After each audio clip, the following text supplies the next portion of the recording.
வணக்கம். ஷோபா சக்தி எழுதிய சிறுகதை கண்டி வீரன். கண்டி வீரன் எங்கே நடக்குதுன்னு பார்த்தீங்கன்னா, அந்த கதை இலங்கையில் நடக்குது. இலங்கைன்னா ஸ்ரீலங்காவில் நடக்குது. ஸ்ரீலங்காவில் 1984 என்ன நடந்ததுன்னா, இது மாதிரி 30க்கும் மேற்பட்ட இயக்கங்கள் இருந்தது. இந்த இயக்கங்களோட மெயின் கோல் என்னென்னா, இது மாதிரி தமிழர்களை வெளியே போங்க அப்படின்னு சொல்லும்போது, அந்த இயக்கங்கள் நாங்கள் போராடுறோம் எதிர்த்து அப்படின்னு சொல்கிறாங்க. ஸோ இந்த இயக்கத்தை எல்லோரும் சப்போர்ட் பண்ணுறாங்க. இந்த இயக்கங்களை இதில் பெரிய இயக்கம் என்னென்னு கேட்டிங்கன்னா, புலி இயக்கம் அப்படின்ற ஒரு இயக்கம். அந்த புலி இயக்கத்தை பற்றி கதையா அப்படின்னு நீங்கள் நினைப்பீங்க. ஆனால் கதை அதை பற்றி இல்லை. ஒரு சின்ன இயக்கம் இருக்குது. அந்த இயக்கத்தில் 6 பேர் தான் இருக்காங்க. அந்த இயக்கத்தின் பேர் ரோஷ்டி இயக்கம். 6 பேர் இருந்தாலேயும் அதுக்கு இது மாதிரி அந்த இயக்கத்தை நல்லா ஆர்கனைஸ் பண்ணியிருக்காங்க. இது மாதிரி ஃபினான்ஷியலாக ஏதாவது ப்ராப்ளம் அது மாதிரி யாராவது ஆலோசனை தருவாங்க. அதாவது எல்லாருக்கும் எல்லா பிரச்சனைக்கும் இது மாதிரி யாராவது தீர்ப்பு சொல்லுவாங்க. அது மாதிரி ஒரு இயக்கம் இருக்குது. இந்த இயக்கம் யாருனாலையும் மதிக்கப்படுறது கிடையாது. இந்த இயக்கம் இது மாதிரி காசை வசூலிக்க போகும்போது யாரும் இதை மதிக்கிறது கிடையாது. மினிமமே அவங்களுக்கு 2 ரூபாய் தான் வரும். மேக்ஸிமம் ஒரு 5 ரூபாய் வரும். இதை வச்சு தான் 6 பேர் சமாளிக்கிறாங்க. சாப்பாடுக்கே வழி இல்லாதவங்க எங்கே தங்குவாங்கன்னு கேட்டிங்கன்னா, ஒருத்தர் வெளிநாட்டு போகும்போது இது மாதிரி அவரோட வீடை அபேண்டன் பண்ணிடுறாரு. அந்த அபேண்டன் ஆன வீட்டில் தான் இவங்க பேஸ்ன்னு சொல்லிட்டு அதுவே கேம்பாக நினச்சிக்கிட்டு அந்த வீட்டில் இருக்காங்க. இந்த இயக்கம் எப்பயுமே இது மாதிரி எல்லாருனாலையும் இக்னோர் பண்ணப்படுமா அப்படின்னு கேட்டிங்கன்னா கிடையாது. அது இக்னோர் பண்ணிட்டு இருந்தது. எல்லோரும் அந்த இயக்கத்தை இக்னோர் பண்ண ட்ரை பண்ணாங்க. அது ஒரு நாள் வரைக்கும் தான். அந்த ஒரு நாள் என்ன ஆச்சுன்னா, ஒரு திருடன் மாட்டிக்கிறான். அந்த திருடனை பிடிச்சி எல்லோரும் அடின்னு அடிக்கிறாங்க. அப்போ இயக்கத்தினர்கள் போயிட்டு தள்ளுங்க, நாங்கள் இயக்கத்துலேருந்து வந்திருக்கோம், நாங்கள் இதை பார்த்துக்குறோம் அப்படின்னு சொல்லிட்டு அந்த திருடனை கட்டி போட்டு அவங்க விசாரிக்கிறாங்க. இவங்க விசாரித்திருந்த முறை அந்த திருடனுக்கு பிடிச்ச அந்த திருடனை அவனை பற்றி எல்லாத்தையும் சொல்கிறான். அந்த திருடன் என்ன சொல்கிறான்னா, இது மாதிரி என் பேர் காந்திராஜன். காந்தி பீஸை நோக்கி போகிறவர். அவர் இது மாதிரி இழிவான திருடுற செயல் அதெல்லாம் செய்வாரான்னு கேட்டிங்கன்னா கிடையாது. அப்புறம் இவனோட பேர் ஏன் இவ்வளோ நல்லா இருக்குது அப்படின்னு அவங்க யோசிச்சுட்டு இருக்காங்க. அதெல்லாம் விடுறாங்க. ஒருத்தர் இவன் சொல்கிற எல்லாத்தையும் நோட் பண்ணி வச்சுக்கிறான். காந்திராஜன் இது மாதிரி வேறு ஊரில் இருக்கா. அவன் என்ன பண்ணுறான்னா, அவங்க முதலாளி தலையில் கல் எடுத்து போட்டு பணத்தை திருடிட்டு வேறு ஊருக்கு ஓடிடுறான். அப்புறம் ஓடிட்டு குடுப்பாசி அப்படின்ற ஒரு ஆளோட ஒர்க் பண்ணுறான். அந்த ஆளோட ஒர்க் பண்ணும்போது இவங்க 2 பேருக்கும் ஒரு ஜாப் வருது. யூனியன் லீடரை போய் மிரட்டிட்டு வாங்கடா அப்படின்னு சொல்கிறாங்க. குடுப்பாசி நீயே தனியாக போடா அப்படின்றான். இவன் தனியால் போய்ட்டு அந்த யூனியன் லீடர்கிட்ட நான் உன்னை கொன்று வேண்டா அப்படின்னு மிரட்டியிருக்கான். ஸோ மிரட்டினதுனால அந்த யூனியன் லீடர் நாளைக்கு என்ன ஆனாருன்னா, நிஜமாலே யாரோ அவனை கொண்டிருக்காரு. அந்த யூனியன் லீடர் யாரும் கொண்டுடுறாங்க. அந்த கொன்ன உடனே இவன் மேலே பழி போயிடுது. இவன் தான் கொண்டு இருக்கான் அப்படின்னு நினைக்கிறாங்க. போலீஸ்கிட்ட நான் கொல்லலைன்னு எவ்வளோ சொன்னாலையும் அவங்க நம்புறது கிடையாது. ஏன்னா இவன் தான் கொலை மிரட்டல் விட்டுருக்கான்ல. ஸோ இவன் தான் அப்படின்னு எல்லோரும் நினைக்கிறாங்க. அதில் இவன் ஒரு பெரிய ரவுடி மாதிரி ஆகுறான். எல்லாரையும் இவன் ஒரு கொலை செஞ்சுட்டான் அப்படின்னு நினைக்கிறாங்க. அது மாதிரி இவனோட லைஃப் போயிட்டுருக்கு. அப்புறம் இவன் இங்கே திட்டி இப்போ மாட்டிக்கிறான்.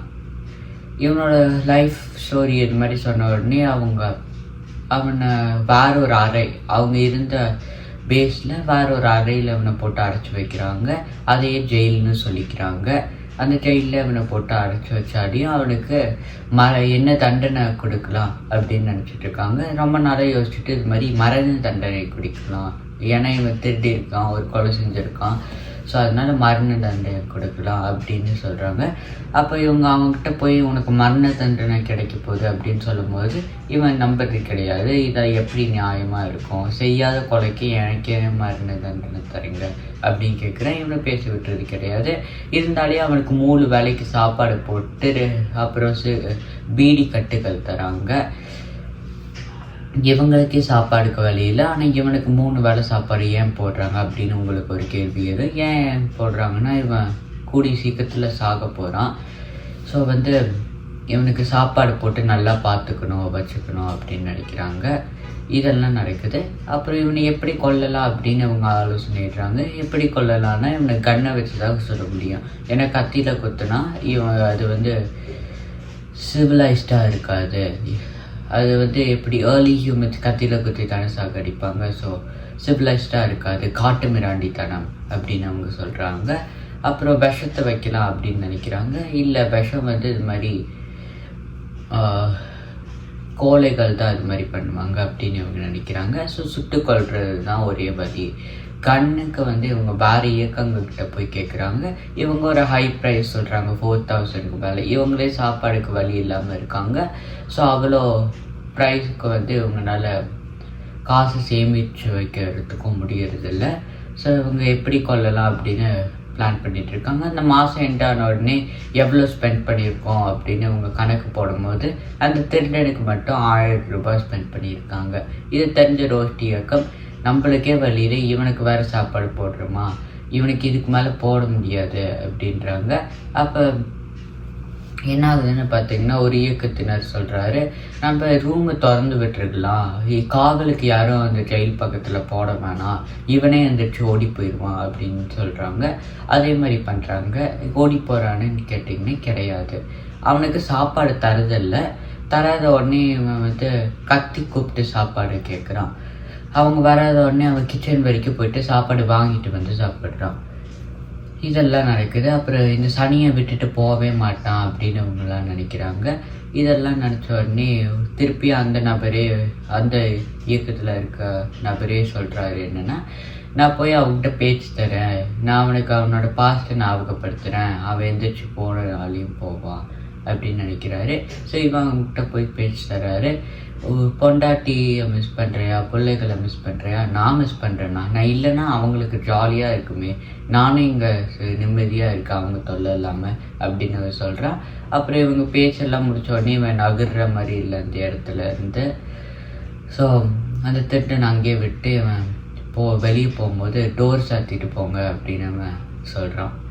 இவர் டோர் சாத்திட்டு போகிறாரு. அப்புறம் இவனை எப்படியாவது கொண்டுடுறோன்டா அப்படின்னு நினைக்கிறாங்க. ஸோ பணத்துக்கு ஒரு பேங்கை கொள்ளையடிக்கலாம் அப்படின்னு போகிறாங்க. ஸோ காந்திராஜன் நிறைய நாள் சாப்பிட்டு ஒரு பெரிய ஆள் மாதிரி இருக்காங்க. இவங்க எல்லோரும் நோஜா மாதிரி இருக்காங்க. ஸோ இவனை காந்திராஜனையும் நம்ம பிளானில் சேர்த்திக்கலாம் அப்படின்னு சொல்கிறாங்க. ஸோ இவங்க எல்லோரும் பேங்க் கொள்ளையடிக்க போகிறாங்க. இவன் மட்டும் ஒரு நல்ல உடை அணிஞ்சுக்கிறான். இவன் அதிகாரி மாதிரி இருக்கான், பேங்க் இன்ஸ்பெக்ட் பண்ண வந்திருக்கோம் அப்படின்னு சொல்கிறான். அதை அந்த கார்டு நம்புகிறாரு. இந்த கார்ட்ஸ்க்கெலாம் இது மாதிரி ஒரே ஒரு கோல் மட்டும்தான் தந்துருந்தாங்க பேங்கை ப்ரொடெக்ட் பண்ண. ஆனால் இது மாதிரி நிறைய திருட்டுகள் நடக்கிறதுனால இவங்க இப்போ கையில் ஒரு பழைய கவர்மெண்ட் தருது. ஸோ இவன் காந்திராஜன் என்ன பண்ணுறான்னா ஒரே அறை விடுறான். விட்ட உடனே அந்த கார்டு அப்படியே மயக்கம் போட்டே விழுந்துடுறான் அந்த செக்யூரிட்டி. அவன் மயக்கம் போட்டு விழுந்த உடனே இந்த கன்னை எடுக்கிறாங்க, பேங்கை கொள்ளை அடிக்கிறாங்க.